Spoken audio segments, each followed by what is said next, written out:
3 महिन्यानंतर मग आपल्याला 3 महिन्यानंतर मार्च महिन्यामध्ये आपण कांदा काढण्याच्या लायकीचा होईल.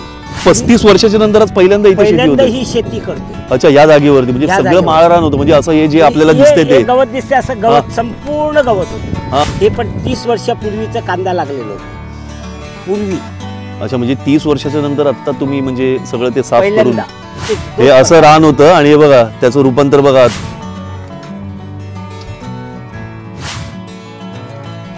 हे बियाणं आहे, रोप म्हणतात त्याला. हे आपण कुठून आणतो? आपल्या घरी.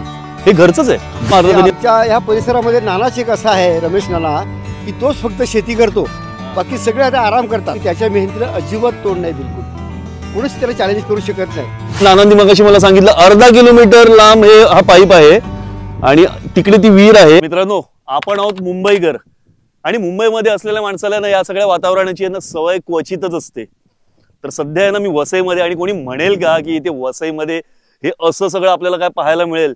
तर मित्रांनो, तुम्हाला सांगतो, नानांच्या शेतामध्ये वसईला नक्की भेट द्या. इथे यायचं जर काय असेल तर नालासोपाऱ्याला उतरायचं, वेस्टला यायचं आणि तिथून आहे ना गासगावाची बस पकडायची. कारण का नालासोपाऱ्यावरनं इथे येण्यासाठी आहे ना फ्रिक्वेन्सी खूप आहे. म्हणून सांगतो तुम्हाला, नालासोपाऱ्याला उतरा आणि गासगावची बस पकडा, लास्ट स्टॉपला उतरा आणि इथे तुम्हाला कोणीही सांगेल म्हणजे अगदी गासगावच्या लास्ट स्टॉपला जर उतरलात ना तर तिकडे विचारा कांदेवाले नाना कुठे राहतात.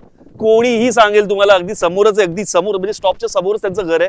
आणि हे घराच्या मागे हे त्यांचं हे बघा, हे एवढं सगळं साम्राज्य उभारलंय शेतीचं.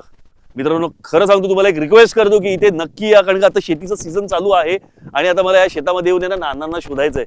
तर मला कोणीतरी सांगितलं की नाना त्या साईडला आहे, तर मला तिकडे जायचंय. आणि तिकडे ना मला काही लोक शेतामध्ये काम करताना दिसत आहेत. बघूया तिकडेच नाना असतील काय. तर मित्रांनो, चला माझ्या बरोबर. ते पहा, तिथे मला नाना दिसत आहेत. नानांनी हात पण दाखवला मला. 40 दिवस आधी आपण आलेलो आणि त्यावेळेला आपण बघितलं की इथे शेतीची कामं चाललेली, इथे पेरणी चाललेली. आणि आज त्या पेरणीच्या बियाणाचं रूपांतर आज या रोपांमध्ये झालेलं आहे. तर ती भाजीची रोपं कुठली कुठली आहेत ना ते आपण सगळे डिटेलमध्ये बघणार आहोत. कारण का काही हार्वेस्टिंग चालू आहे काही गोष्टींची, ती आपण पाहणार आहोत. आणि इथे मी बघू शकतो इथे की पातीचा कांदा आहे, त्याचं रोप लावलं जात आहे. तर सगळी माहिती आपल्याला मिळणारच आहे. आणि शेतामध्ये म्हणजे जी आपण घरामध्ये जी भाजी खातो ना ती शेतामध्ये कशी असते ना ते सुद्धा आपण इथे पाहणार आहोत. सफेद कांद्याचं बियाणं आहे. अच्छा अच्छा, हा हा हा हा. म्हणजे याची पात जी असते ती काय करतो आपण? ही पात नाही, हे रोप लागवड करणं. म्हणजे त्या बायका तिकडे जे करतात ते हे रोप उंबळतात. इकडे 4 माणसं वाफे बनवतात.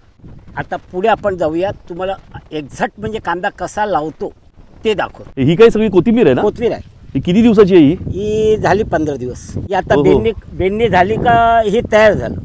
खत मारलं का, औषध पाणी औषध खत दिलं का कोथिंबीर तयार. मग आता किती दिवस लागतील आपल्याला ही काढण्यासाठी? हिला 15-22 दिवस लागतील. आणि सफाई करायची आहे. सफाई केल्यानंतर पाणी देणार. पाणी दिल्यानंतर ती कोथिंबीर. सगळा पालक? हा, सगळा पालक. तुमची नजर पुसते तोपर्यंत सगळ्याच्या सगळा पालक. ही कोथिंबीर आहे, ही 22 दिवसाची आहे. ही मेथी आहे, हा पालक आहे. हा एकदा कापून झालेला आहे, दुसऱ्यांदा होतोय. टोटल किती वेळा म्हणजे आपण पालक म्हणजे एक पीक कापू शकतो? 3 वेळा घेऊ शकतो. मग तुरी यायला लागल्यावरती संपलं ना पालक? तुरी आल्यानंतर आपण पलटी मारतो ना, ते बियाण्यासाठी ठेवतो. असं दोनातला काय. अच्छा, हे सगळे केले ते वाफे म्हणजे वाफे. याला कांदा बसणार संपूर्ण एरियाला. हा, मग त्याची पेरणी कधी होईल? झाला पेरणी कुठलं आहे, उद्या लागवड चालू आहे. 8 दिवसात संपूर्ण लागवड होईल. आणि 8 दिवस जातील. नंतर मग किती महिन्याचं पीक असतं ते? हे 3 महिन्याचं पीक आहे. 3 महिन्यानंतर मग आपल्याला 3 महिन्यानंतर मार्च महिन्यामध्ये आपण कांदा काढण्याच्या लायकीचा होणार. हे आता आमचे वाफे बनवणारे माणसं आहे. तर मग ही माती सगळी सैल करायची असते ना? पिंजून झालं, नांगरणी झाली. आता हे वाफे, छोटे वाफे बनवणार, त्याला प्लेन मध्ये बनवणार. आता पाणी यायचं, हा दाण बघा. हा, म्हणजे इथून पाणी व्हायला, इकडून पाणी येणार. 35 वर्षाच्या नंतरच पहिल्यांदा इथे ही शेती करतोय. अच्छा, या जागेवरती म्हणजे सगळं माळरान होतं. म्हणजे असं हे जे आपल्याला दिसते ते गवत दिसते, असं गवत संपूर्ण गवत होतं. आता बरेच मी पेटवलं, कापलं, म्हणजे माझ्या मेहनतीने सगळं केलं. म्हणजे ह्याचं रूपांतर एक आता शेतामध्ये होणार. शेतामध्ये सगळं माळरान होतं. हा नुसता माळासारखा होता. हे पण 30 वर्षापूर्वीचं कांदा लागलेलं होतं पूर्वी. अच्छा, म्हणजे 30 वर्षाच्या नंतर आता तुम्ही म्हणजे सगळं ते साफ करून. आणि पहिल्यांदा 30 वर्ष आधी इथे आधी जी झाली होती ती शेती, ती शेती. त्याच्यानंतर सगळं ते रान वगैरे होतं आणि हे बघा तुम्हाला असं दाखवलं हे असं रान होतं आणि हे बघा त्याचं रूपांतर बघा आता काय शेतामध्ये होतं. हे बघा ना, इतक्या माणसांची मेहनत असते जी घरात आपण भाजी खातो ना त्याच्या मागे. टोटल 9 जणी दिसतात आता, 10 जणी आहेत, एक जण खत टाकायला गेलेत ना. खत टाकायला. अच्छा, प्रत्येकाला विभागणी आहे, प्रत्येकाचं हा. काम निवडलं.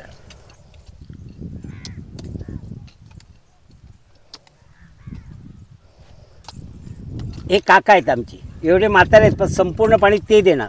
हो मित्रांनो, हे बघा ना, ही रोपं आहेत. असे बोजे बांधावं लागतात. हा हे बघा अशी बोजे बांधलेत आणि वास सुद्धा आहे ना इथे कांद्याचाच येतो. हे बघा हे असे नानाने सांगितलं ना तसे हे बघा हे बोजे बांधलेत बघा. आणि ह्याच्यातनं एक एक रोप काढायचं आणि ह्या काकी ज्या बसल्यात सर्व हे त्या जशा रीतीने ते रोवतायत ना तशी ती रोपं रोवायची असतात. ह्या पद्धतीने ते रोपं लावतात. हे बियाणं आहे, रोप म्हणतात त्याला. हा, कांद्याचं हे आपण बियाणं. कुठून आणतो? आपल्या घरीच हे घरचंच आहे, घरचंच प्रोडक्शन. घरचं. हे बघा हे वालांचं शेत आहे, हे बघा इथे. आणि इथे मध्ये मध्ये आहेत ना ही झाडं सुद्धा लावलेली. इथे आंबा आहे, इथे नारळ आहे, तिकडे पण नारळ आंबा असे अल्टरनेटिव्हली लावलेली आहेत. आणि हे बघा इथे बघा ड्रम मध्ये लावलंय. हे बघा आंब्याचं झाड याला मोहर सुद्धा आली आहे. त्या काकांनी आपल्याला लांबून ओळखलंय. हात करा, हात करा.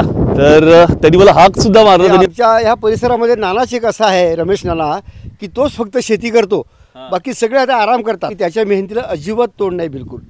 कोणीच त्याला चॅलेंज करू शकत नाही. आणि त्याचा तो एक छंद म्हणा.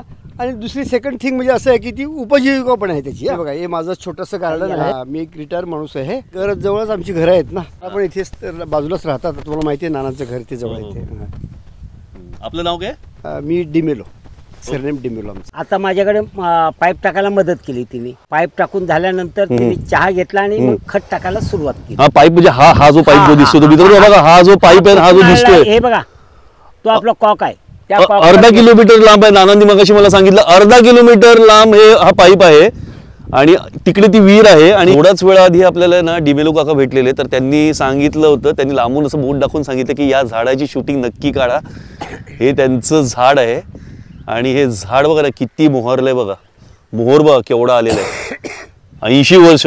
अरे वा, 40 वर्षापासून माझ्याकडे माल घेतोय तो. हेच सुख आहे, हाच आनंद आहे शेतकऱ्यांचा. म्हणजे काय, याच्याशिवाय राहू शकणार नाहीत. म्हणजे आता ही कामं केल्याशिवाय ना राहू शकणार नाहीत ते. असा प्रकार आहे तो. आता त्याला गरज पण नाही, घरून एकदम व्यवस्थित झालेलं आहे. नाही पण किती सेटल जरी असलो ना तरी कसं माहितीये का की आपण Settle आपल्याला जी सवय आहे, जी थांबायचं अंगाला सवय लागलेली असते कामाची, ती त्या बाबतीत आपण थांबू शकणार नाही. तो रात्री 2ला 2:30ला उठून इकडे येतोय. ही रताळीची शेती ही झाड आहेत सगळी. इथे मध्ये मध्ये कांदा घेतलाय का आपण? हा कोथिंबिरीच्या मध्ये मध्ये बघा हे इथे उळपात आहे. हा उळपातीचा कांदा आहे. हा पातीचा कांदा आहे बघा. हा हा ही जी लाईन दिसते ना ही, आणि बोनीच तुम्ही करा. ही सगळी कोथिंबीर. ही तुम्ही बोनी करा. अरे बापरे, अरे अजून हात हे बघा लावा. नाना. आणि हा अल्कोस आहे ना, हा नवलकोल. अल्कोस आहे, नवलकोल. हा बघा हा बघा, भरपूर जास्त प्रमाणात आहे इथे. हे बघा. हा एक मिनिट. हा हे बघा, हा सगळा दिसतो तो कॉलीफ्लॉवर. आणि हे अल्कोस. 1 महिना ह्याला जाईल. हा हा नंतर ह्याच्यामध्ये हे बघा, हे महिन्यात खाली झालं का हे दुधाचा मांडो उभा केलेला आहे. एक लाईन उभी केली आहे. हा, हा, हा. आता याला ही दुधाची वेल होती. मग हा फ्लॉवर काढल्यानंतर मग आपण वरती छप्पर. संपूर्ण मांडव काढणार. हा समय. हा बरोबर. आला का लक्षात? हा हा आणि संपूर्ण त्याच्यावरनं मांडव. दुधी जाणार, मग त्याच्यावर दुधी जाणार. म्हणजे मल्टिपल फार्मिंग. हो यस, तुम्हाला पुढच्या महिन्यात बघायला मिळेल. ही मिरची आहे ना इथे ही ही. मिरची आहे. आपल्याचं संपूर्ण रोप जे आहे हा हा त्याला मिरची आहे. म्हणजे आपण मागच्या वेळेला आलेलो ना त्याला पेरणी चाललेली इथे. पेरणी चालली. हो हो. आणि आता हे बघा त्याचं रूपांतर झालंय रोपामध्ये. हा मित्रांनो हा सफेद मुळा आहे. आता अजून लाल लहानच मुळा आहे. आहे, तोही तुम्हाला दाखवतो. म्हणजे ही जी मध्ये ही जी रोपं आहेत ही हा, टोमॅटोची आहेत. हे बघा, हे हा, हा. अशी लाईनीला लावली. हा लाईनीत लावली आहेत सगळे. हे बघा. हो, बरोबर. हा उळपातीचा कांदा आहे. हा, आणि हे बघा उळपाती. याच्या म्हणजे हे सगळे कांद्याची रोपं आहेत आणि हा. त्याच्यात ही मिरचीची रोपं आहेत. ही बघा, हे बघा, ही जी मध्ये मध्ये जी दिसते ती. हा. कम्प्लिटली आता 5-6 दिवसात रोप सगळं निघणार. अरे बघा हे जर्मिनेशन ट्रे आहेत, ह्याच्यातनं ही मिरचीची रोपं आणलेली. आणि बघा इथे आपल्याला मध्ये मध्ये दिसतील बघा. अच्छा, म्हणजे आपण जी तिथे जी फ्लॉवरची रोपं पाहिली ती तिथे, त्याच्यानंतर मग इकडची इकडचं पीक घेऊ आपण. पीक घेऊ. हा बघा हा जो दिसतोय ना सबंध, हा जो आहे तो लाल मुळा आहे. हे बघा. आणि इथे बघा इथे मुळे दिसायला सुद्धा लागले. हा बघा इथे हा मोठा आहे जरा साईज मध्ये. हे बघा झालेत म्हणजे मुळे जवळजवळ. तर मित्रांनो ही ना इथे राहणारी गावातलीच मुलं आहेत. मस्त इथे इव्हनिंग वॉक साठी येतात सगळेजण. सर तुम्ही इथे त्या गावातलेच का? मग तुम्ही काय इव्हनिंग वॉक साठी आलात संध्याकाळचे? कॉलेजला आहात का सगळेजण? All the best. अच्छा तू शाळेत आहेस? All the best for your future. हा सख्या माझ्या भावाचा मुलगा. लहानपणापासून त्याला सर्व शेती वेती हे शेतीचा व्यवसाय अच्छा, अच्छा. माझ्याकडून हा, हा. त्यांनी बाळकडून घेतला. मग आता पुढे काय सगळं शेतीमध्येच तुम्ही शेतीमध्येच कॉन्सन्ट्रेट करायचं. यांचा मुलगा आणि सून बाहेर हा. आहेत. कुठे? आयर्लंडला आहेत. ओके आयर्लंडला. चांगले शिकलेले आहेत. तो इंजिनियर आहे, तीही इंजिनियर आहे. इंजिनियरच्या पुढे काय त्याही चांगलं शिक्षण केलेलं आहे. ओके. बाहेर जॉब करतात. हम्म. त्यालाही बंद केला आहे, तुम्ही काही हम्म. करू नका. त्याला थोडस ते स्पिरिट असतं अंगामध्ये ते म्हणजे ते शेती केल्याशिवाय आपण राहणार नाही, राहणार नाही आपल्याला. हेच एक हाच प्रश्न आहे. बाकी त्याचा मुलगा बंद करतो. म्हणजे इथे लाल मुळं आहे, इथे उलपातीचा कांदा. हा म्हणजे कांदा म्हणजे नानांनी असं सांगितलं की ह्या शेतातल्या कांद्याचं उद्घाटन या वर्षीचं तुम्हीच करायचं. म्हणजे आपल्यासाठी हा कांदा दिलेला आहे. पालक आहे, सॉरी ही मेथी आहे, पालक आहे आणि हे नवलकोल सुद्धा आहे. ते बघा इथे अलकोस.